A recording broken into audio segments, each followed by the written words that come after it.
Okay, let's start structuring this page a little bit. So what I'm going to do, I'm going to delete this bit here for the moment.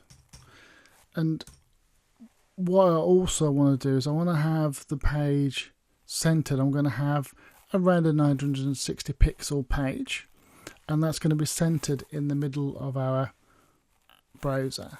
So to do that, what I need to do is I need to create a div, and what I do, I like to call this container. So I'm going to give it a class, and it's going to be equal to container.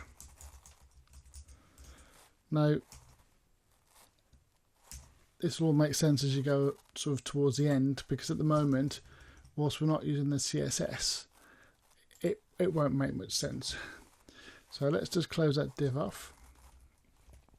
So now later on when we do the CSS, we're going to actually center this whole container class div that's going to center everything that's in our web page.